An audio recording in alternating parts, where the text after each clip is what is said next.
Gudur rural మండల పరిధిలోని colour shine అనే ఫ్యాక్టరీలో ఈరోజు ఉదయం 9:30 గంటల సమయంలో వాళ్ళు ప్లాంట్ని రీస్టార్ట్ చేసేదానికోసంగా ఆక్సిజన్ లీకేజీ ఏదైనా ఉందా అనేది వాళ్ళు అంతా ప్రాసెస్ చేసుకునే సమయంలో జింక్ పాట్లో నుంచి చిన్న ఎక్స్ప్లోజన్ రావడంతో ఆక్సిజన్ చెక్ చేస్తున్న ఫర్నస్ పైపుకు సంబంధించి ఆక్సిజన్ లీకేజ్ ఏమైనా ఉందా అని చెప్పేసి చెక్ చేసుకునే సమయంలో జింక్ పాట్ నుంచి వచ్చిన ఎక్స్ప్లోజన్ వల్ల ఒక వ్యక్తి ఆ పాట్లోకి పడిపోయినట్టుగా ఫుటేజ్ కనిపిస్తూ ఉంది. అలాగే అక్కడ ఆ చెక్ చేస్తున్న వాళ్ళలో 10 మందికి సింపుల్ ఇంజరీస్ జరగడం జరిగింది. ఈ మిస్సింగ్ ఎవరైతే ఆ పాట్లోకి పడిపోయాడు అని అనుకుంటున్న వ్యక్తి పేరు ఆదిత్య, ఉత్తరప్రదేశ్కు చెందిన వ్యక్తిగా తెలియజేస్తున్నారు. అతని పూర్తి వివరాలు ఇంకా రావాల్సి ఉంది. 2023లో కంపెనీలో చేరాడని చెప్పేసి అప్పటి నుంచి వర్క్ చేస్తూ ఉన్నాడని చెప్పేసి తెలియజేస్తూ ఉన్నారు. అతని పూర్తి వివరాలు కూడా తీసుకోవాల్సి ఉంది. ఈ రిమైనింగ్ 10 మంది ఎవరైతే చిన్న ఇంజరీస్ జరిగి హాస్పిటల్ షిఫ్ట్ చేశారో వాళ్ళు కూడా ఆల్మోస్ట్ బీహార్ నుంచి, ఉత్తరప్రదేశ్ నుంచి, డిఫరెంట్ స్టేట్స్ నుంచి వచ్చి ఇక్కడ వర్క్ చేస్తూ ఉన్నారు.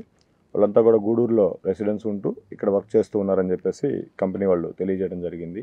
దీనికి సంబంధించి ఈ ఎక్స్ప్లోజన్ సంబంధించి కంపెనీ వాళ్ళు కూడాను ఎట్లా జరిగింది ఏంటనేది వాళ్ళు కూడా ప్రాసెస్ చేస్తూ ఉన్నారు. ఎఫ్ఎస్ఎల్ టీమ్ని అండ్ అట్లాగే ఫ్యాక్టరీస్ ఇన్ఛార్జ్ ఇన్స్పెక్టర్ని వాళ్ళని కూడా పిలవడం జరిగింది. దాని రిపోర్ట్ తీసుకొని ఫర్దర్ ఇన్వెస్టిగేషన్ చేసి పూర్తి వివరాలు మీకు తదుపరి తెలియజేయడం జరుగుతుంది. అది ఫ్యాక్టరీ రన్నింగ్లో ఉన్నా లేకపోయినా 600 డిగ్రీల సెల్సియస్ దాన్ని మెయింటైన్ చేస్తూ ఉండాలి.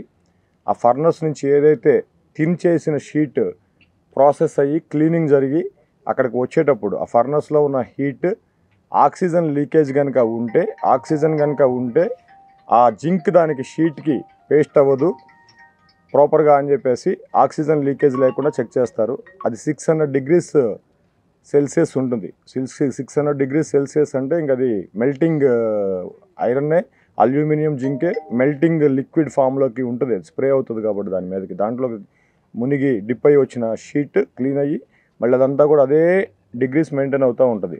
సో ఎఫ్ఎస్ఎల్ టీమ్ని దాని గురించి పూర్తి నివేదిక ఇవ్వడం కోసం వాళ్ళని కూడా ఇక్కడికి రమ్మని చెప్పేసి చెప్పడం జరిగింది. అది ఫర్దర్ ఇన్వెస్టిగేషన్ వాళ్ళ సర్టిఫికేషన్ బేస్ చేసుకొని చేయడం జరుగుతుంది. తెలుగులో ఫాస్టెస్ట్ న్యూస్ ఇప్పుడు కొత్త అవతారంలో 5 సెకండ్లోనే పూర్తి వార్తా సమాచారం మీ చేతిలో.